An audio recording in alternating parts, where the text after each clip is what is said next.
Good morning. Welcome to the Coach's Corner Football Show on 93.7 FM The Mix and 937themix.com. Coach Jon Reutebuch joins us this morning alongside Nathan Lambert and Coach Caz Szynal. I'm Jeremy Van Loo. Last night, the Goshen Redhawks were here at Warrior Field. The Warhawk Trophy was up for grabs, and Caz was talking about off air that he thought he needed the defibrillator last night. Oh, man. Because it got exciting, particularly in the second half. So, but I think we probably would do justice in getting started at the top of the contest. So, Coach, welcome. Thank you. Goshen, talk to us about last night's contest. Well, it was exciting at times, and there were times it was frustrating. I would overall say, kids' effort is still great. We did play a physical brand of football as we're trying to create a program that's very physical. We, once again, just made too many mistakes. We spotted them 14 points in the first half and climbed back in it. One of the positives you can say is kids aren't giving up. They're still fighting and clawing and doing everything they can. And one of the things that I said to them at halftime was, we're still in this. All we got to do is have a big play, score, and we're right back in this. And the kids took that to heart, and we came out the second half. And as you said, made it a very interesting game, and there were just too many things to overcome. 3 turnovers, 7 penalties, and it's not just the penalties, but when they occur, some of those penalties killed some big runs and big plays that kind of took the air out of some of those drives. So we had some missed coverages where they got free on us, and those are all fixable mistakes, things that we need to clean up. We had a fumbled snap. Work on that every day. That should never happen, but it did. And so, like I said, those are all fixable. Those are things that we got to keep working on and keep repping and cutting those out. And one of the last things I told the kids was, we cut some of those mistakes out, those penalties and turnovers. We're going to be a tough team to beat. And the kids are getting better each game. They're out there fighting, so that's all we can ask. Well, and if you go and watch the game, which you can on demand on our YouTube channel, I'm seeing some great defense, great offense. But I do have a question. I'm going to pause on that real quick here. Last week I asked you, since you're buddies with Tom Wagaman, the head coach at Goshen, I've always wondered what that pregame conversation between two buddies before they compete against each other is like. So obviously I don't think you're going to give us the whole conversation. We don't want to pry into that private conversation. Nor will you get it. And we won't get it. But I'm just curious, how'd that go? Great. I always enjoy talking with Tom, and Tom's a gre's guy, and anybody that's been around him knows that. And a lot of our conversations not about football. A lot of the conversations, how's your family and, health and all those kind of things. So it's great to see Tom, and it's kind of funny. We always teased him about his casual dress, and in the pregame warm-up, he was in sandals and T-shirt. Oh, and I said, gosh. I really like your casual look. I think I'm going to adopt that. and he goes, oh, no, I'm changing. That was just for the bus ride. And we just talk about life and stuff like that. And it's always great to talk to him. And then it's great to compete against him. You're going against a veteran coach that's turned a couple programs around, and I have no doubts that he'll get Goshen's program turned around. And we knew we were going to go against a well-coached team,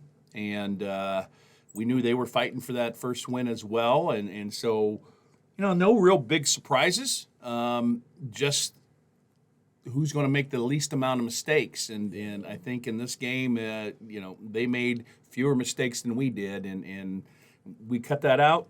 We're sitting here talking about a team that's holding the Warhawk Trophy.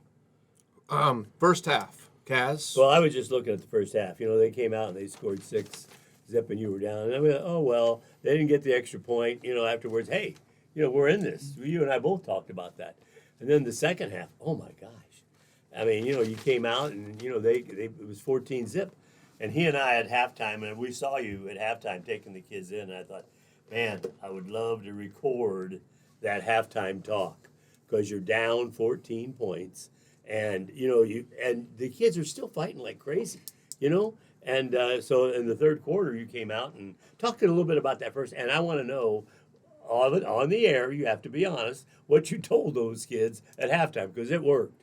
Well, I mean, it's not a Newt Rockney speech every time you talk to the kids, but I just talked to them on, we had a lot of positives in that first half, and we're just on the brink. And, we're down 14-0, but that's just 2 touchdowns. We go out in the second half and score, we're right back in it. And I could see in their eyes and their body motion, and that's the great thing about this team is they never quit. They never give up. And so, knowing your audience when you're talking to them, and the kids believed, and they believed going into this game that they can win this football game. And so that was the first thing I did. I addressed the team first before we did any kind of adjustments and offense and defense and all that stuff. And we just talked about we're in this. We got to come out in the second half and take it back and win this Warhawk trophy. And so the kids were fired up about that.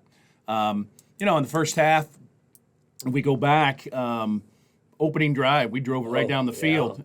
We got all the way down to the 25, I think, and, had a fumbled snap, and that kind of took the air out. And then they drove down and scored. We blocked the extra point. That's a positive, it's 6-0.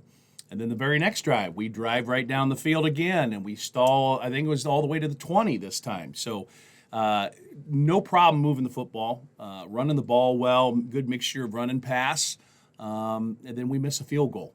And again, that kind of takes the wind out of your sails a little bit. And then, the next couple drives we had, penalty. We forced them to punt. The punt goes in the end zone. We're on our own 20, and we get a holding call, and that puts us behind the sticks. So it's hard to get out of that. And then, we missed the coverage, and they were able to score on us a second time. I think it was their 4th or 5th drive of the half. And then our last drive, we were moving right down the field. I mean, we were throwing into the end zone on the last play. So there was a lot of things to build on at halftime, offensively and defensively. We just weren't focused. The thing that we're constantly battling is that mental toughness and that, let one mistake go and play the next one. And I don't think defensively we were ready to play because they just marched right down after a turnover, and we got to just bow our neck and do a better job handling that. So, first half, it was 14-0, but it didn't feel like it was 14-0. It felt like, boy, this game could be the other way around real easily. Coach, you talk a little bit about the adversity and the mental toughness of your team. How proud of you, down 21-2, were you of your team to, hey, we're still in this, we can still respond, especially as late as that last, I believe that was third quarter there, that it was 21-2. How proud are you that your team, halftime speeches are great, head coach's speeches are great. However, generally it's the kind of core group of leaders that kind of says, hey, no, we're not going to be pushed around, we're going to come back into the talk to that moment with your team. A lot of it is senior leadership. Big part of it's senior leadership, and that is something that we have talked about since the last season ended. Is that mentality and never say die, never quit. We fight for 4 quarters, and I remind them of that every pregame speech. And I remind them that at halftime. It's a 4-quarter game. A lot can happen. You can win the second half. Even though we didn't have the lead at halftime, we can win the second half, and so these guys take that and live by it. And as we've seen against West Noble, punching it in the fourth quarter, we're still fighting and still playing hard. And that is the mentality we are trying to create. And it's good to see that that's carrying over. And we just need a couple breaks and cut out some mistakes, and we're going to break through. Talk a little bit about that safety. He and I were both talking about that on the air. We couldn't tell exactly what did happen there. Give us the lowdown on that. Well, it was a good pass rush by Cameron Reyes. And he came off the edge to the blind side of the quarterback and had a great hit, and the ball popped out. And in the end zone, it seemed like eternity. It was laying around. And I'll be honest with you, safety's great, but I want a touchdown. Yeah, I thought he did. We talked about that. The ball was rolling around and there, and if we can get a touchdown out of that and score, that would have been even bigger. But safety's good, and we're getting the ball back, and so you're going to get the ball back in good field position. So that was huge play. That was big, and you could feel it on the sidelines and the stands, momentum swing. Yep. And so that was a big play for us. Coach, the final score ended up being 10. However, for the vast majority of that, the second half, it was a close game. Wawasee came back within 3. They're late. How does that translate, this week into practice and say, hey, guys, one holding call less, one play goes our way this way. How do you get them to say, hey guys, we are right on the cusp that's of exactly turning what this into a winning game? That's exactly what I said at the end of the game. I got them in tight. I said, I want your eyes on me and look at me. We're right there. We're right there. If we cut out a couple mistakes, I always talk about, closely contested games come down to 5 plays. If they go your way or go against you. And so we talk about that and say, keep the faith, keep fighting. We're going to break through. You just got to keep focused and keep working hard in practice, and we will get through. That's the bottom line.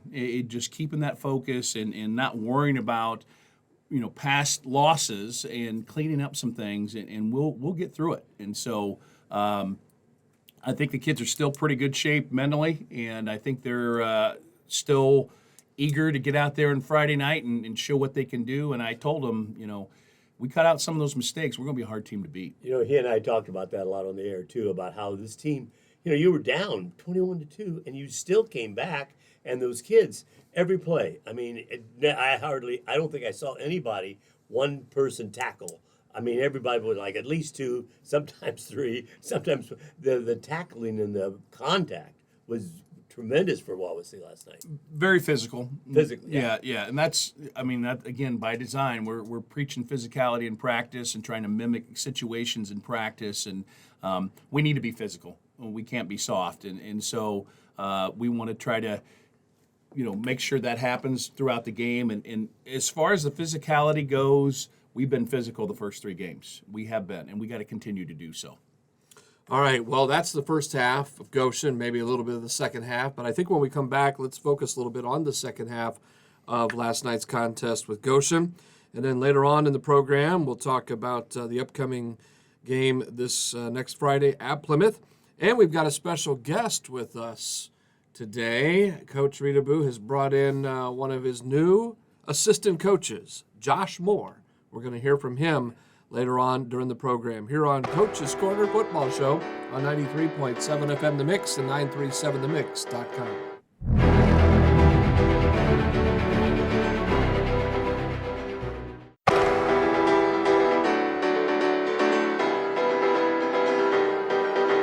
Welcome back to the Coach's Corner Football Show on 93.7 FM The Mix and 937themix.com. Coach Jon Reutebuch joins us once again. We talk Wawasee Warrior football. Now, we've already talked about the first half of the game with Goshen last night, but we forgot to talk about what happened before the game, other than that conversation that you had with Coach Tom Wagaman. And a really cool thing happened with a recognition night. So, Coach, tell us a little bit about that. Well, we were able to recognize some key teachers in our seniors' lives. Peg Zimmerman and Mary Anderson, part of our Gridiron Club. Mary's our president, came to me with, here's an idea we can do, and I want to give them full credit. We've talked about recognizing teachers, and they kind of pushed it through. We had looked at our schedule, and we got things stacked up every home game, and so we had to put this together in about a week. And so they did a wonderful job. The kids did a wonderful job. But basically, each kid chose a teacher that they felt like impacted them the most in their educational career. And they wrote a note about that teacher. They went to the teacher and let them know that they nominated them, and they would love it if they could come to the game and be recognized. And so, any teacher loves to be recognized, and that's what they're in it for, Yes. to help kids and make impacts. And so anytime we can recognize the whole picture of the student athlete, we want to do that. And so that was a great way to start the evening off, is recognizing those teachers and their hard work, and the kids being able to say thank you. And, that's something we're going to continue to do. Was this mostly high school teachers? I missed that part.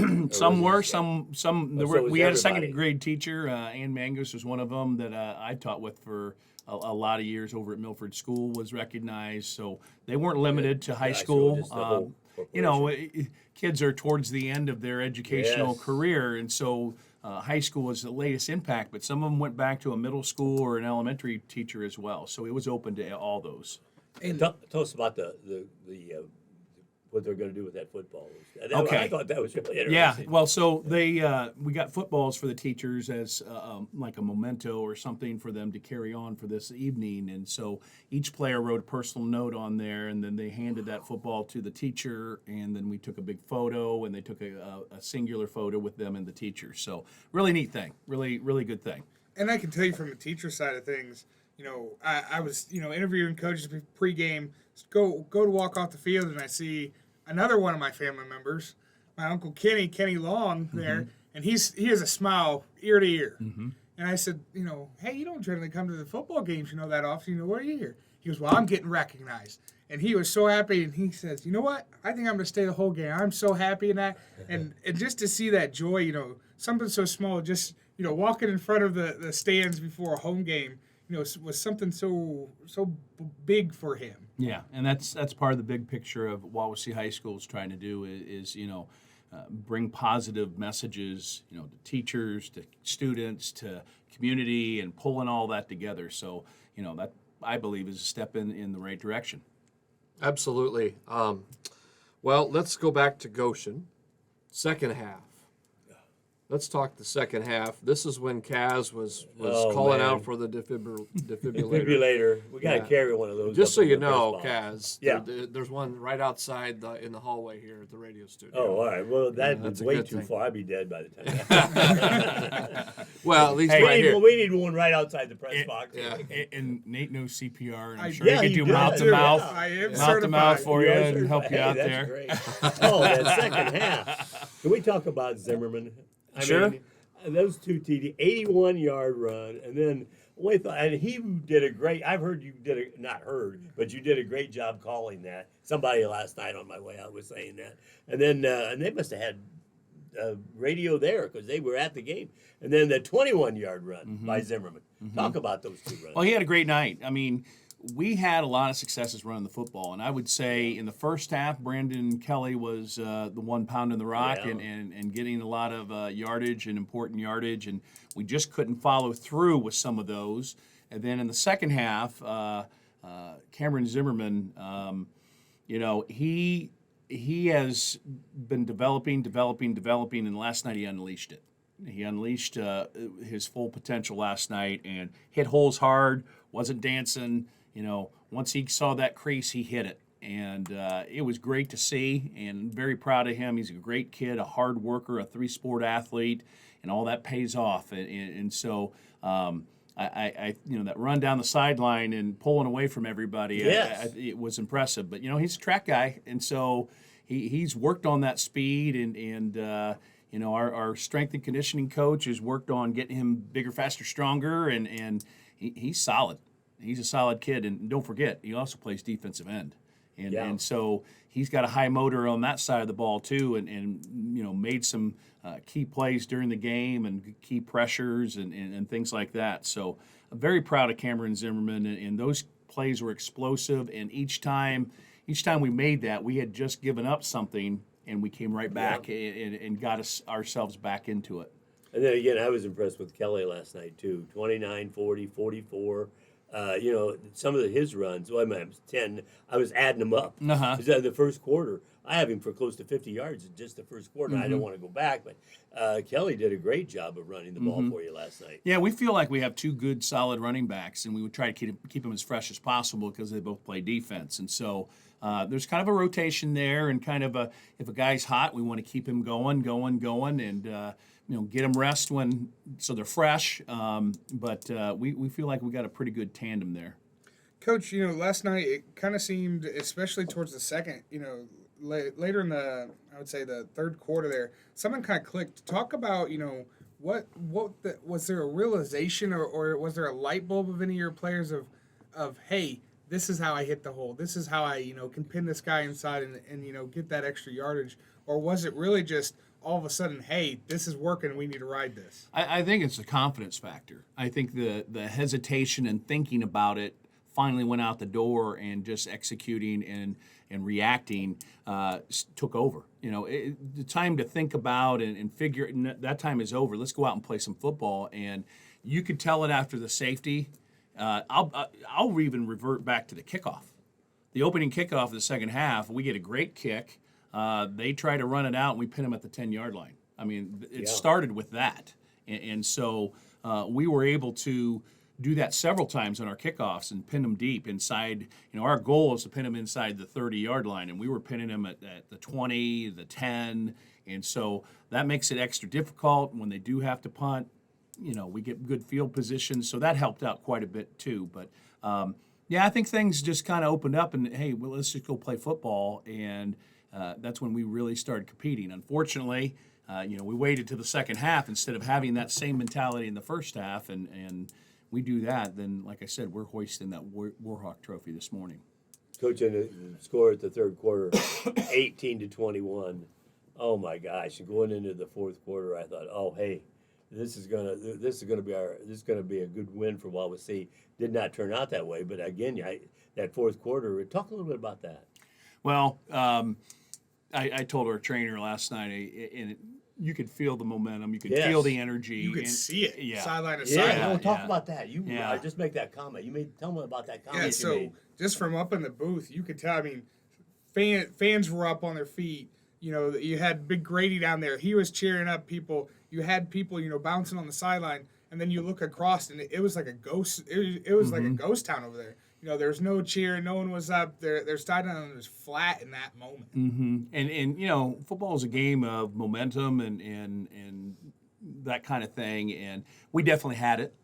Then we give it back, and then we get it back again. And then it was an ebb and flow throughout the game. And so it really came down to who made the least mistakes. But I told our trainer, I said, we punch it in here, it's going to get real interesting. And we all had the feeling we were going to punch it in there, and that was the 21-yard run by Zimmerman. And so once we did that, and it was 21-18, I mean, the kids were fired up and ready to go and ready to win this ball game, and that was a pivotal time for Goshen. And so, but they didn't give up either, and they fought back. And unfortunately for us, we made a couple mistakes down the final stretch. They just scored on us, and I told them in the huddle on the kickoff return, we're not out of this yet. There was 2 minutes left to go. And I'll be honest with you, in the past, you can tell in the eyes. You can see it in their eyes. In the past, you can tell they're checked out. They're not believing it. These guys were believing it. They're like, yes, we can do this. And evidenced by the kickoff return. We get a big kickoff return from Hunter Tinkey, who had a really good night, and almost broke it free. We're one block away from scoring a touchdown in rapid fashion. I believe we were all the way down to about the 24-yard line and hit a couple short passes. And on that second short pass, our receiver got hit on his shoulder that he had kind of hurt earlier in the game and popped the ball free. I mean, right on the sideline. I mean, talk about a luck of the bounce. That ball should have went out of bounds, but it stayed in bounds, and they recovered it, and that was kind of the final straw at that point because they took over and were able to bleed out the clock and went for it on fourth down deep in their territory with a 10-point lead to kind of ice the game. But, we fought all the way to the end, and the thing that I really, really appreciate is at the end of the game, they were distraught in a good way. Wow. They were very distraught in a good way because they know they left some plays out on the field. They know that we were that close, and they felt like we should have won that game. And we all feel that way. And so that's what you build on, that we are there. We just got to cut out the little things and get better at those things. And, you're dealing with 16, 17, 18-year-old kids, and that execution isn't always there. And we got to get them closer to that execution of no turnovers, no penalties, no blown coverages, no missed tackles. And we'll be right there. We'll be a tough out. The other thing I was looking at, or Andy and I were both talking, you could have just given up right there at the end. But you called timeout. What, 3 timeouts or 2 timeouts in a row to give yourself a chance to hopefully you could stop them. It wouldn't make that first down. They'd have to kick. Man, you're still down 10, but how can you do that? They never gave up. Well, it's, that's when the game's fun for a coach. Yeah. Because your decisions down that stretch is going to make a big difference. And so you're really coaching it up. When you're playing a team and you're getting blown out, there's not a whole lot of decisions there to make. And so when you're in a competitive football game and you got your competitive juices and you're battling what they're trying to do and what your team's trying to do and build off of that, that's when it's fun for a coach. And so, the West Noble game was the same way. Yes. We were right there, both winnable games, and we're knocking on the door. We just got to keep them up and keep them focused, and we'll break through. I don't remember what quarter it was, but Goshen's quarterback, he got hurt or something, right? He was out for a little while, right? Yeah, he got nicked up a little bit, and they brought another kid in, but he came back in, and he played offense and defense. Quinn Bechtel, I know his dad really well, and he's a great kid and a great athlete, and he's got a lot of experience, and he's the engine that drives Goshen's offense. And, they got some very capable players, but he and the Alford kid are the mainstay of that offense and have been for the last couple of years. And so we, for the most part, did a good job on them, but we just let them slip through a couple times on some coverages, and that hurt us. Yeah, well, it just goes to show that you were right. That was the kid to stop if you had to stop a kid. And he come back, and maybe it would have been different if he wasn't able to come back. But Exactly. Yeah. glad he was okay. So, all right, well, that's Goshen. And heard a lot of positive things, saw a lot of positive things, just like the week before from the previous week. But this coming Friday night, you're on the road. You've had 2 home games. You're traveling to Plymouth. So we're going to talk about that here in just a moment. And then after that, we'll bring in new assistant coach, Josh Mohr. This is the Coach's Corner Football Show on 93.7 FM The Mix and 937themix.com.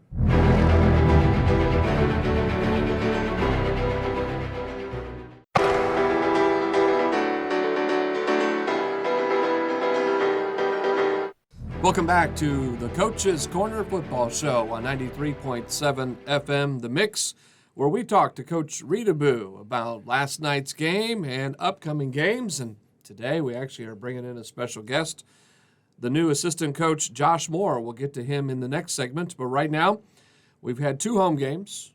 You started your season out on the road at Tippy Valley, then hosted West Noble and Goshen last night. Now, going to get you back on the road in NLC conference play, heading to Plymouth this coming Friday night.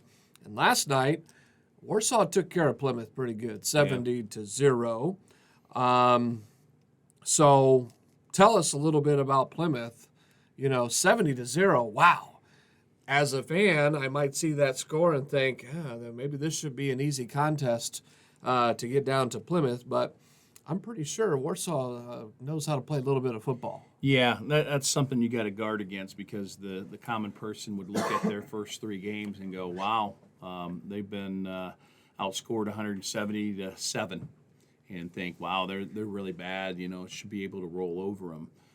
Give you a little background about Plymouth. John Barron, a long-time head coach, left Plymouth at the end of the school year, close to the end of the school year in the spring, and is now at John Glenn. He's John Glenn's head coach. And they brought in a new coach over the summer.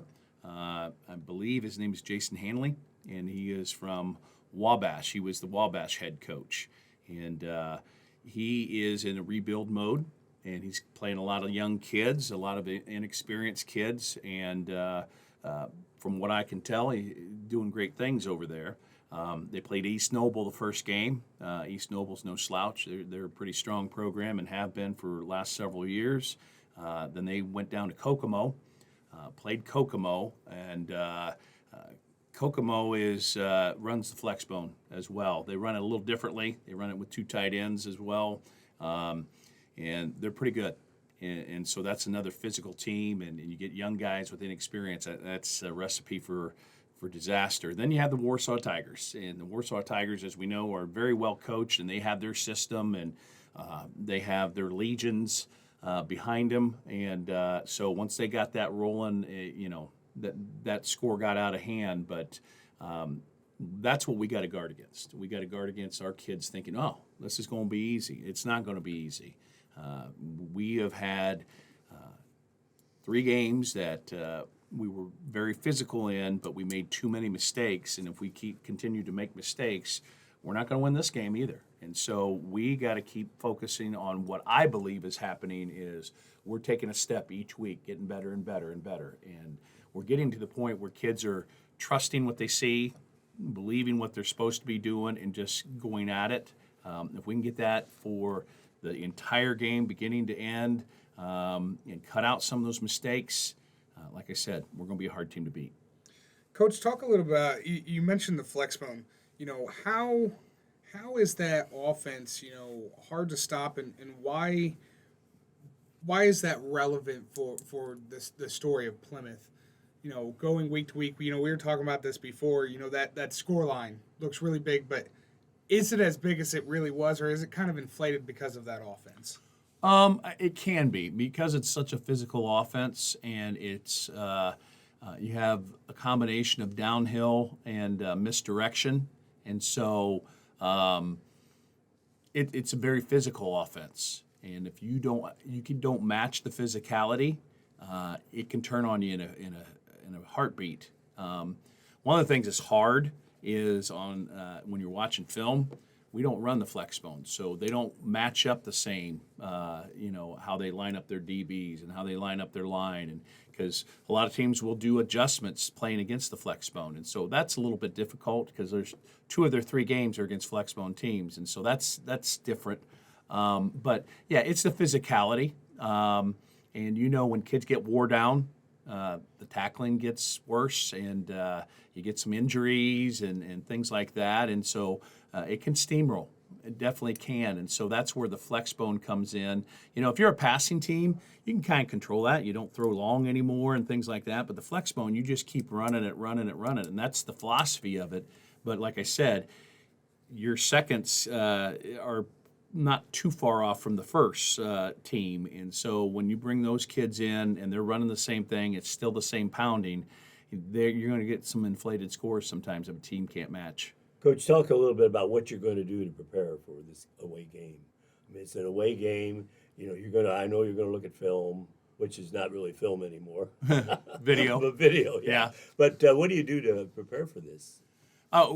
It's business as usual. We go in and we study the film and we look at what they do and what we can do to excuse me, what we can do to try to take away what they want to do. And you're going to talk about that off the air, right? Oh yeah, hey, we're not giving out any game plans here, but you'll tell us so we can be prepared. Yeah. So it's business as usual as far as that goes. We study the film and. We look at what they do and what we want to do against it, and we rep that all week. And it is more about us than them. And what I mean by that is it's more about our mental frame and our approach and our execution than what they do. So we are definitely focusing our kids' positive frame of mind and keep grinding, keep working, keep getting better, keep climbing that ladder, and we're going to break through. What does a 3-day holiday weekend, meaning Labor Day, no school, no practice, what does that do to help you prepare for especially an away game? It doesn't help. I bet not. No, it's you know what? It's a needed break for kids and coaches that are teachers Sure. alike. We've been going at it, 4 weeks, and getting back into that routine is an adjustment. And to have a day where you're not in school is good for that part. We continue our schedule. We'll practice at the same time. We have Mental Monday, so we'll go through what Plymouth likes to do in our scouting report and what we're going to do, and have some individual meetings and talk to the kids about their technique and fundamentals and what we need to do to improve in those areas. So it's business as usual from the football standpoint, but that practice is at the same time to try to keep that routine the same. So they have the whole weekend until that 3 o'clock time, and Monday night you have school the next day. So you're probably not getting too crazy, but it's always a challenge, and I'll look down the road a little bit. I don't like to do that too much, but down the road we got fall break for a whole week this year. That's during sectional forgot week, about that. and that's going to be a big challenge too, because we're totally out of our routine with no school that week, and trying to be consistent with what we're doing, and as far as our schedule, and you got to guard against kids, sleeping till noon and staying up late because they don't have to go to school, and those are things that you got to get clearly communicated to your kids. Hey, this has got to be business as usual as far as football goes, and rest your body, and you get a little break from school, but football has got to continue to be processed and worked on and improved on. With Plymouth this week, you touched on it, about this week's game, last week's game. It really has been building momentum, step after step after step. How is that confidence factor going to play into this week's game against Plymouth? I believe one of the biggest changes we've had this year is we go into each game believing we can win.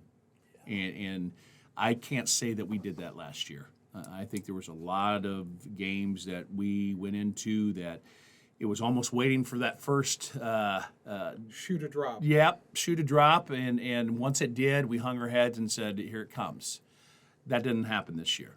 We talked about that on air last night too. 21-2, and defense comes jogging off after giving up a touchdown, and their heads are high. They're like, "Hey, no, we're in this game still. Yep. We can still win this ball game." Yeah, and that's again by design. We've talked about that in senior meetings. We talked about it in team meetings. About you fight for 4 quarters and you play hard for 4 quarters. You get this window in life of high school football, and you want to. Nothing's guaranteed. We saw with COVID, nothing's guaranteed, and so we need to take advantage of every possible moment and keep working hard as a team and getting better, and good things will happen. And so, very proud of that. Very proud of kids' resilience, and we call it warrior grit. I've brought that up many times of, it doesn't matter what the score, weather, refs, anything. We want to make sure that we're still in there fighting the good fight and persevering through. And those are life skills. Those are life skills as well as football skills. So that is something that we have worked on by design, and to the kids' credit, they've embraced. So what's this offensive and defensive side of the ball look like, Plymouth, as far as they go? Offensively, they do a lot of RPO spread offense, and so we're going to need to be good on our back coverage. We're going to have responsibility football. It's a different kind of football than flexbone, so we're going to have to make sure that we're squared away on that. And then offensively, we still have to get into film. I haven't looked at their film yet, and so I don't know for sure what they run defensively, but we'll get that all figured out. And then once we figure out what they're running and what they like to do, we'll look to exploit that. And so, that all goes into the scouting report. We got that stuff late last night, and so this morning we'll start digging into that and going into that. But, like I said, we got to keep climbing that ladder and keep getting aggressive and looking at this game as taking that next step forward, less mistakes, and winning a football game. Going out and win, because that's going to make a big difference for the kids. That monkey off your back kind of thing. And so the coaches feel it, the players feel it, and they still are in a good place. And we're going to drive towards that and hopefully come back with feeling good about ourselves from the rock pile. Now, I know this is not going to be on the air because I want to talk a little bit about Zimmerman again. Just that the Zimmerman Kelly, you've got 2 guys now And that's going to be really interesting. Looking at last night's stats, I mean, Kelly ran the ball, half a dozen times, and Zimmerman, very small gains, 3. But then, Kelly's gains were 10, 11, 19 yards. That's going to be a hard decision for you, I think, on calling who's going to run the ball and how you're going to divide that up. But we won't give anything away. We have a good tandem. And Yeah. we rotate those guys in. They both play defense, and they're both going to get carries. And, we don't go anywhere without our offensive line. And our offensive line is getting better. We finally had all our offensive linemen. We've been dealing with an injury. A key offensive lineman was out the Tippy Valley game. And then we had sickness where another key lineman missed the whole week. And the guy that was getting the reps then went out on Thursday. And so it's been very disruptive up front. And this game, we finally had everybody there, although we did have another lineman that was sick all week, a different lineman, but the guy that replaced him did a great job, and it's Landon Reynolds took the place, and so I want to give him a good shout-out. But the line is coming together and starting to recognize. Starting to gel, too. Yeah. You start to see that they're kind of that a unit. communication. They're not 5 people. Yep, exactly. Communication and picking up blitzes and those kind of things, and so that's helped the running game as well and opening up those holes. But yeah, we're going to run them both. And if somebody seems to have a hot hand, then we're definitely going to ride his back all the way. And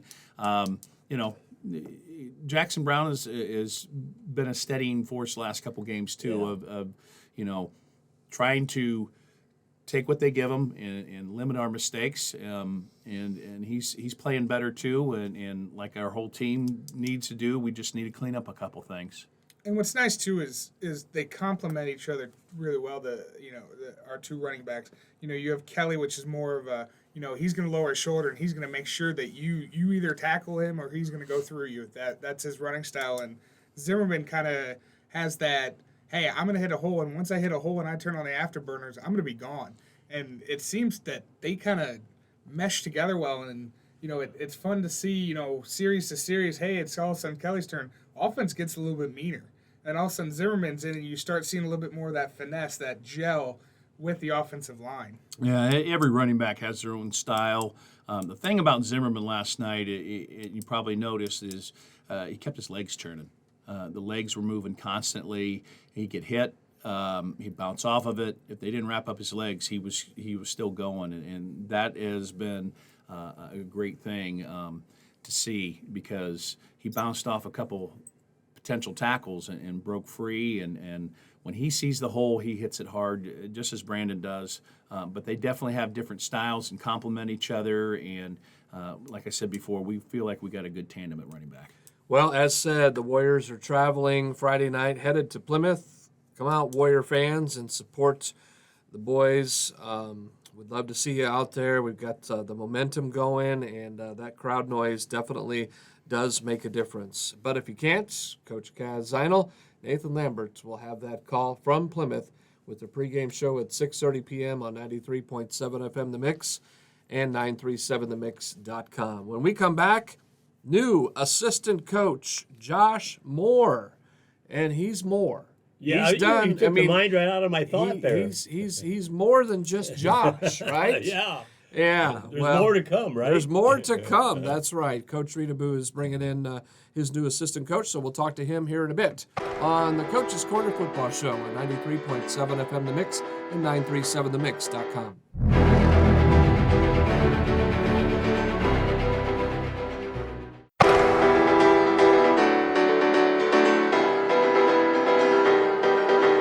Welcome back to the Coach's Corner Football Show on 93.7 FM The Mix and 937themix.com.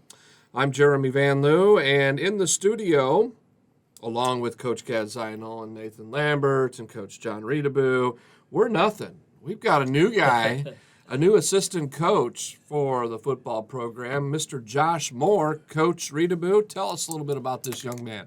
Well, he's a young man to me, but he's been around for a while.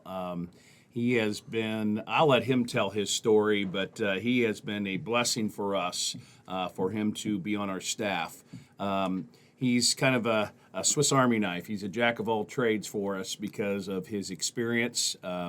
He is mentoring our freshman program coaches and helping with the freshmen. He's our D-line coach.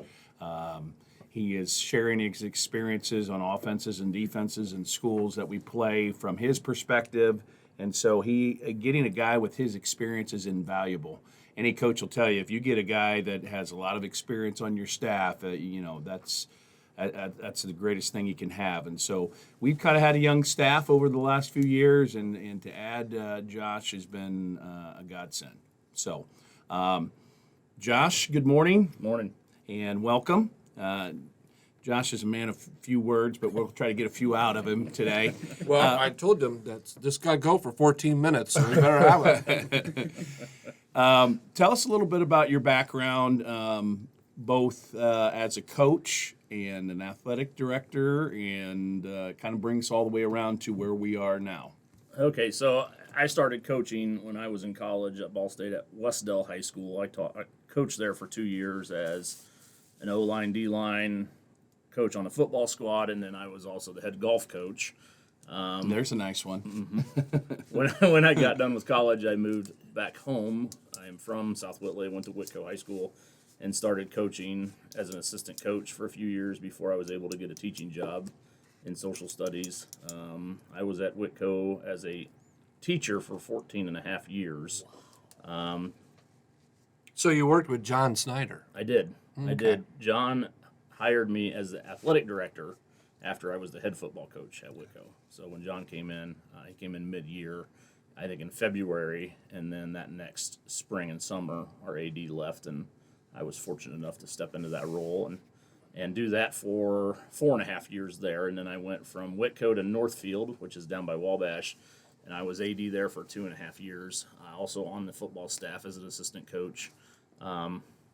Back up a little bit at Whitco, I'm trying to think how many years I was an assistant. I think 15 years, and then I became the head coach for 3 years. And then I was fortunate enough to become the athletic director and enjoyed every minute of it. So I think total coaching-wise, this is my 24th year of coaching high school football. Yeah, as you can see, that's invaluable. A guy in a head coaching position, a guy that's been a position coach. I mean, he's been in and out of a lot of coaching experiences and game experiences, and that's lucky for us to get a guy like that at this point. So talk about going from Northridge AD to Wawasee Middle School. Oh, so went from Northfield as an athletic director. Anybody that's been around it knows it's a lot of hours, and it got to the point where my kids are getting older and they're in middle school and playing sports. And I think last winter I missed about half of my son's basketball games because I had games at my school, and my kids still go to Whitco. So it was a tough decision to step down from that and step back a little bit to have more time with my kids. I thoroughly enjoyed being an athletic director, and I probably will be again at some point. But at this point in life, time with my kids and seeing them play was more important. Well, I'm sure it was. Gentlemen, do you have anything you want to talk to him about? You guys coached. Yeah. You know the grind. So talk a little bit about, obviously in the Wawasee we've had, kind of a downturn. Coach Reutebuch has done a great job of starting to build that foundation. How does your coaching skill set kind of go into that and kind of build off of that foundation for the future? I'm a big process and repetition guy. I keep things as simple as possible for the kids when it comes to defensive line and tight ends, so that they don't have to think and they can play fast. A lot of fundamentals, technique work, that if that stuff's not there, we can advance and do some of the more advanced technique and drill work and things like that. So it's been I've thoroughly enjoyed it. The kids work really hard and are very coachable. But again, for me, my style has always been to be very physical and play fast. Tell me a little bit about your playing background. You played in high school. You went to Whitco, you said? Yes. Yep. And you played probably bench a lot because you really aren't that big a kid. No. Yeah. No, I was an offensive lineman. And More defensive probably lineman, played so. less, right? More probably did less, really bad. So no, Well, I played at Whitco. My coach was Brian Sprunger, who was there for a long time, and then he was, one of several mentors I had as a coach too. I came back and coached for him for many, many years. Oh, so, and I took a lot of my coaching style from some of those coaches that I coached for or played for over the years. But I've always come back to with kids, it comes back to their effort, right, and keeping things simple so they don't have to think and they can react and play fast on the field. How'd you get to go to Ball State? That's where I was accepted to go to college, so I went. Did you get? Hey, listen, just by looking at you, I know you probably could have gone to a lot of different places, but Ball State. What did you play at Ball State? No, then? I did You not. Did not. Oh, I did wow. Not. Nope. I did That's not. really good. You I get a did not chance play to take a college break. football, so yeah. That's. I started coaching pretty soon. My brother was 2 years younger than me, and as soon as he got out of high school, because I would come home every Friday to watch him play. Oh wow. Nice. So when he was done, then I started coaching. So, Coach, Go ahead. you talk about the speed of the game and quickness, and I think more than ever that's kind of the way football is going. When I got the chance to talk with Coach Cotton this week, and the biggest thing that he said from this week's game from the middle school program is, man, we really sit and react, don't we?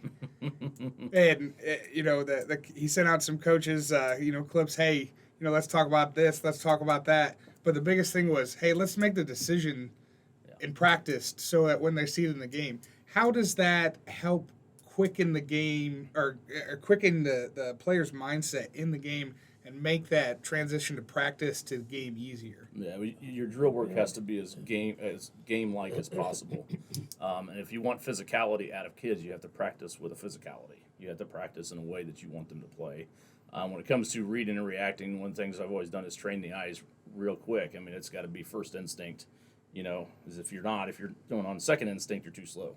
So once kids are disciplined enough to use, their eye discipline is good. And then with D-line, it's more of a pressured discipline. They got to feel where it's coming from and be able to react from there. But that initial pop off the line for D-line is huge. We have to get the offensive lineman's shoulders up so that we can control them and not get driven back. And a big thing with D-line, in my perspective, is keeping offensive linemen off the linebackers so they can read and flow and make tackles. So we're there to create chaos and let them clean things up. I like that. I like that. Coach Reutebuch, your relationship with Josh here, how did that come together? Well, I knew Josh was applying at Wawasee Middle School, and I don't know if he knew I was stalking him. Yeah. I was stalking him, but I talked to Mr. Berkey Pyle, longtime friend of mine, and about possibilities if Josh gets the job that I would like to talk to him immediately, and it worked out. And so as soon as I found out he accepted the job, I contacted him right away and said, hey, can we talk? And he was receptive to that, and we've been working together since. And like I said, it's been wonderful. He's been part of rebuilds. He's been part of programs that have won, and so he's been there also. And he offers valuable advice, and it's great to have somebody else that has eyes on something, that have been through it, done it, been around it, to give you help and advice along the way. Because we got 50 kids. And if you add in the freshmen, we're talking about 75, 80 kids. And the more guys you got on board, the more guys get it. The more guys you got on board. Oh, that's good. You guys are full of them. That have experienced eyes and can help kids with that. And, even in life things, of hey, I've seen this before with the kid, and this is what you need to do, or this is what you need to avoid, and getting kids on the right track. I mean, you can't put a price on that. And that's great stuff. So he is a major addition to our staff, and our defensive line and our tight ends have benefited from that. And overall, we have benefited from his experiences and his knowledge. Coach, talk a little bit about your teaching experience. I mean, how do you like teaching social studies? Back in the day, you'd read something, you'd write a worksheet on it, and you'd be testing. Now, all these kids have these devices, and they're on it. We're not talking about using a stylus on a clay tablet. Yeah, right. The technology of education has changed drastically, even from the time I started. When I started teaching, it was like 2004, 2005. And one-to-one has come in, and I think we have to embrace that because that's the kids' world.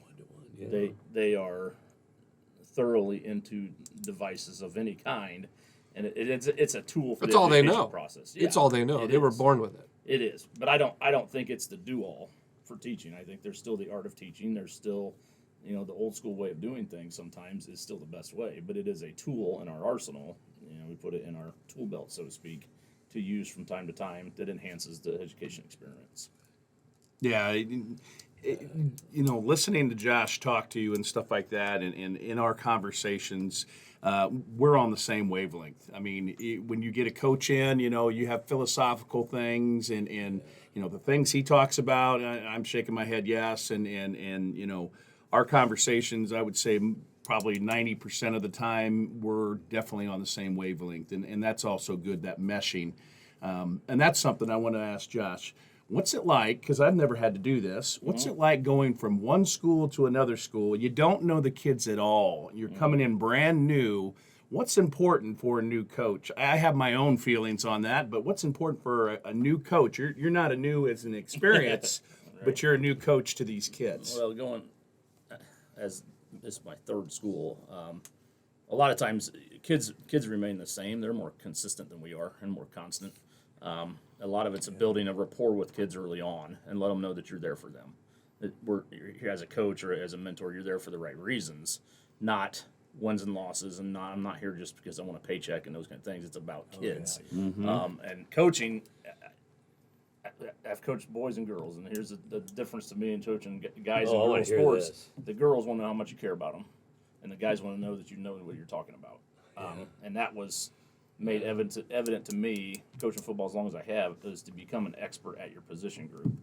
And luckily, defensive line and any O-line, tight end type stuff is where I played, and that's where I've coached the most. No matter if I've been defensive coordinator or running offense of being a head coach, it all came back to the guys up front getting the job done, and in the nature of how we do that and being more physical than our opponent, and then after that, it's the fundamentals of the game. You mentioned that tackling. You mentioned that your kids are involved in sports. What are they playing? My son plays football, basketball, and baseball, and then my youngest daughter plays volleyball. So yeah, you are busy. Yeah. Yes. Yeah. Coach, tell me a little bit about some of the other things you've taught. You say you're teaching social studies now, so you've taught. And the other thing I want to hear is you've coached girls. What sports have you? I coached softball for a couple. You coached softball a couple of years. Wow. Well, since you played baseball. No, I didn't play baseball. I thought you said you played. Oh, your son plays baseball. My son plays baseball. I get this mixed up. I am not very good at that. I'm more or less than more. We can lead Caz to water. Yeah. Well, you got that. You got that right. Oh, here it is. Anyhow. Yeah, I'm a licensed social studies teacher, and I'm teaching a little bit of science now with social studies, and it's been a lot of fun. I mean, it's sometimes that little change in what you do a little bit is inspiring and lights a little more of a fire, that you may have lost along the way. But so it's been enjoyable. It's my first experience teaching middle school.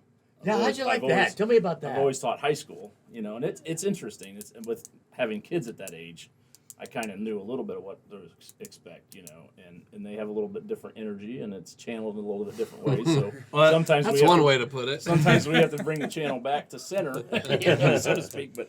But they've been enjoyable. That's something Josh and I can talk about too, and we had conversations about it. I spent 26 years in the middle school, and then now I'm at the high school, and he did opposite. So that's some of our conversations, about the middle school kids and their mentality and the difference between that and high school. And, it's not just football 24/7.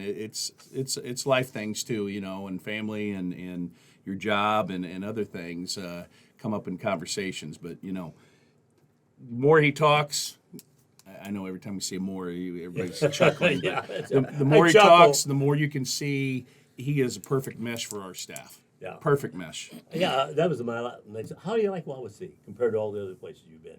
Now, this is, of course, off the air. We won't put this on. I think the biggest difference is it's such a much bigger school than what I've been. Whitco, for the first part of it, was 3A, which was still quite a bit smaller, and then they dropped down to 2A, and then when I went to Northfield, they were 1A school. Wow. And seeing that the small school, kind of the way they do things and culture, and then try to look at that from that perspective of culture at a bigger school, it's a little bit different, but a lot the same at the same time. Well, Josh Mohr, Coach Josh Mohr, we thank you for coming in, and Coach Reutebuch, thank you for bringing him and introducing him to not only us but our listening audience. I've got one last question. I'm already past my 14 minutes, but you passed the test. Thanks. I figured we'd get our way through this, but I mentioned that you worked with John Snyder, and for those listening who don't know who John Snyder is, he is our assistant principal here at Wawasee High School, and I just adore the man. I mean, he's just a great man. I've learned some things from him, but do you have any dirt on Coach Snyder? You won't get fired. No. Not for the radio, right? I mean, Not this for the is radio. purely fun, you know? It's hard to get dirt on a guy that is such a great guy. Yeah. So I have nothing, absolutely nothing. I have nothing but positive experiences with John, and he was, and when it comes to like as an administrator, he was my mentor. You know, I became AD. He was a principal at Whitco, and we spent several years together there. And I was in his office a lot, and he was in my office a lot, sometimes venting on certain things, but a lot of it was for me to learn, you know. And I view John as my mentor as an administrator of a school, and I will always view John that way. Yeah. I still call him boss to this day. Yeah. I'm going to venture a guess that he might be a little bit part of why the reason you're here. Maybe. Yeah. All right. Well, again, Coach Josh Mohr, thanks for coming and talking to us today, and we look Thanks for forward having to the continued season here with the Wawasee Warriors. Thanks. All right, folks. Well, that is the Coach's Corner football show on 93.7 FM The Mix and 937themix.com. And don't forget that the Wawasee High School Marching Warrior Pride, they've got Nelson's Golden Glow chicken, pork chops, and potatoes for sale today. And that's at Calvary United Methodist Church in Syracuse. It's a Labor Day holiday weekend, so feed the family, right, Coach? You know, well, and they better get there before I do, because you know what, that chicken is so good, and I take and freeze it. I'll usually buy anywhere from 4 to 10, and then put them in the freezer. And then, hey, there's nothing for supper. Oh, let's take one out and heat it up. Well, it's you better delicious. Got these guys salivating So you better, already. you better get there before I do. Get there early, that's right. Next week, the Warriors travel to Plymouth, and, of course, that broadcast will be right here on 93.7 FM The Mix and 937themix.com.